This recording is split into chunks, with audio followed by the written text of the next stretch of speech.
300 வருஷத்துக்கு முன்னாடி பழனி கோயில் பண்டாரங்களால பூஜிக்கப்பட்ட இடம். அது சைவ பண்டாரங்கள்னு பேரு. அந்த சைவ பண்டாரங்கள் பூஜிச்ச காலத்துல அது போகரால பிரதிஷ்டை பண்ணப்பட்ட சிலைன்னு தலவரலாறுல இருக்குது.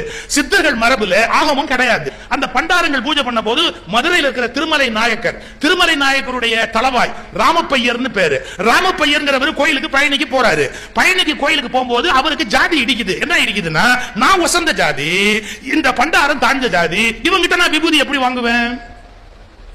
சார், நான் என்ன கேட்கிறேன் நீங்க புரிஞ்சுக்கணும். என்னன்னா, இப்ப இருக்கிறவங்களை மாத்தினா ஆகமத்தை மாத்தாத, மரபை மாத்தாதன்னு 300 வருஷத்துக்கு முன்னாடி நீ மரபை மாத்தினியே, அது எந்த நியாயத்தோட சேர்த்து? 300 வருஷத்துக்கு முன்னாடி யாரை கேட்டு நீ மரபை மாத்தின? அது பண்டாரம் பூஜை பண்ணிட்டு இருந்த கோயில். அந்த பண்டாரம் பூஜை பண்ண கோயில பண்டாரத்தை வெளியேற்றிட்டு நீ வேற 5 பேரை கொண்டாந்து உள்ள போட்ட. நான் எது பேசினாலும் ஆதாரம் இல்லாம பேச மாட்டேன். செப்பு சாசனம் பழனி கோயில் இருக்குது. செப்பு சாசனத்துக்கு காப்பி என் செல்போன்லயே இருக்குது. செப்பு சாசனத்துக்கு காப்பி என் செல்போன்ல இருக்குது. வேணா என் Facebookல போடுற யாராவது எடுத்து படிச்சுங்க. ராமப்பையன் என்பவர், அந்த கல்வெட்டு ரொம்ப வித்தியாசமா இருக்கும்.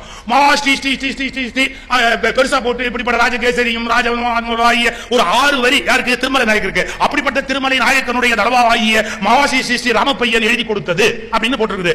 300 வருஷத்துக்கு முன்னாடி பாவம் பண்டாரம் பூஜை பண்ணிட்டு இருந்தவங்க எல்லாம் கோயிலை விட்டு வெளியே தட்டிட்டு நீ வேற ஆள உள்ள கொண்டாந்து 5 பேரை போட்ட. இப்ப என் கேள்வி என்ன தெரியுமா? இப்ப 2 பேரை கவர்மெண்ட் போட்டா நீ கோர்ட்டுக்கு போற, ஜட்ஜ் பதறாரு, உடனே அந்த 2 பேரை வெளியே தள்ளி இந்த 2 பேரை உடனே அப்பாயிண்ட் பண்ணுங்கற, மரபை மாத்தாதேங்கற, ஆகமத்தை மாத்தாதேங்கற. யாரை கேட்டு 300 வருஷத்துக்கு முன்னாடி நீ பண்டாரத்தை மாத்துன? யாரை கேட்டு பண்டாரங்களை விலைக்கிட்டு அந்த இடத்துல வேற ஜாதிக்காரனை கொண்டாந்து நீ பூஜைக்கு போட்ட? அந்த அத்தாரிட்டி உனக்கு யார் கொடுத்தா?